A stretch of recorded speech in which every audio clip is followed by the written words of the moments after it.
Hello, family. Today I want to go over a trade that I took these last couple days, a USDJPY, and kind of figure out what is it that I could have done to improve my entry. So let's go ahead and get started. So I'm on UJ and I see a blue box right here. I was on the 4-hour time frame. I initially had this area marked up for the sale. So before this market did all of this, I was like, okay, we got a left shoulder, a head, right shoulder. So my initial entry was around 136 and some change, 136.79. So I'm going to go ahead and adjust this. I took several positions, but let's go with the lowest one because I want to definitely learn from that. Now, something what I could have done as far as my lessons learned, of course, was do my top-down analysis to see if there was a better zone, is to figure out where the market was going. So before that 4-hour head and shoulder, I could have went to the weekly time frame and see where that market was at the start of Monday and where it was headed. I noticed that there was some weekly highs that the market would probably be retesting and we would get some reaction here. So I could have just highlighted that area from wick to body and use that as a zone, an area of interest to see a reaction before I took a sell. Same thing on a daily. I did see an opportunity for a head and shoulder pattern with this setup right here. And so when I dropped to the 4-hour, I immediately had gotten in. So a couple things I did not do that I would normally do was go to the lower time frame, and I primarily do this on the 15 minutes time frame. And some of my confluences and confirmations before I enter the trade is divergence. So, for example, here I did see divergence. I saw that the trend was weakening. That's what divergence means. However, there was still the market still was moving above the 50 moving average here. So typically I like to see a clean break with a rally, not just this one candle because it could easily be a fake out before taking a trade. Probably this was one of the reasons why I probably took that trade. I did rush it. I was at work and I do not encourage anyone to do this. So to learn from this, one of the things I've decided to incorporate was using either my blue boxes on the lower time frame as well to confirm that this market is ready to take a sale. I don't have a blue box, so I shouldn't have been in the sale, and so that strategy completed itself. Another thing I'm learning is some smart money concepts at this point, so I could have used some of those techniques. Still work in progress, and when I become more sufficient at it, I'll go ahead and do a little training and share with you some of the things I've learned.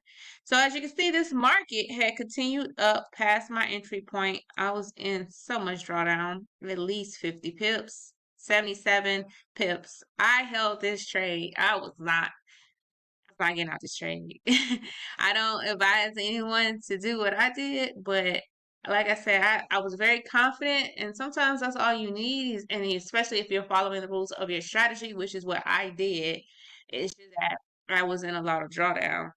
And so there's always ways to improve or reduce that by just going back, like what I'm doing and sharing with you. Okay, what is it I could have done? So I got the blue box, but it doesn't follow the strategy. I have a blue box here, which follows the strategy where when you have your rally and your starting point or the break above. So in this case, you have your last selling candle here that broke above this blue box. Okay, you do have your breaking structure right here, and you have not really much of a rally, but this could possibly count as well. So I'll just put breaker structure. You do have 100% retracement to that last selling candle, and I could have easily took another position here once that market came back up into this zone for the sell. Now, another thing I'm working on is dropping to the 3-minute time frame to help me identify fair value gaps or imbalances in the market. What that means is when you have a strong move down with a breaking structure, like a bunch of sellers or a bunch of buyers if it's in the opposite direction, and you don't get a retest, the market will leave a gap. So right here would be a fair value gap that the market leaves, and well, at least I know that, okay, you can't have an imbalance in the market. These orders, this little gap or this order need to be filled, and at least 50% of that. So I know at some point the market will come back to this area, retest it, fill in that gap, and then continue on with what it was doing. Just to remind you, sometimes it could just violate and continue up, and I'm going to move this market forward to see if that's what happens or if this could have been a better entry for myself. So as you can see, the market is respecting this blue box. Let me head back to the 15-minute time frame just to move this market a little bit faster. It's respecting the blue box. I could have entered on this wick or here as it came close to that blue box. It did violate a little bit. It did continue up. So that's another thing to consider. So this didn't have a good rally, but this is a better rally. So had the blue box been over here with this rally and the breaking structure with the retest, that would have been amazing. However, the drawdown from this entry from here to here is 30 pips. So I want to remind you that my first drawdown was about 70, and this one's 30. So I'm cutting this in half, okay? And then as you can see, you have a clean break of below the 50. So this right here would have been an amazing trade had I used my blue box strategy on the lower time frame with divergence and the break of the 50 moving average, which all lines up with my weekly zone, which is this blue area, and indicating that it's time to sell.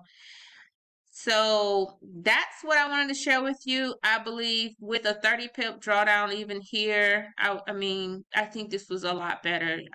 If you have any feedback on how I could have did better, I still made some good profits on this trade, and I'm super duper excited. But I always want to remember, anytime I'm entering too early, I'm still leaving money on the table. If you equate 70 pips to a standard lot size, that could be $700 I could have had in my pocket. So, all right, everybody. Stay tuned to the next video. Love you, and I hope you have a beautiful, blessed trading week. Take care.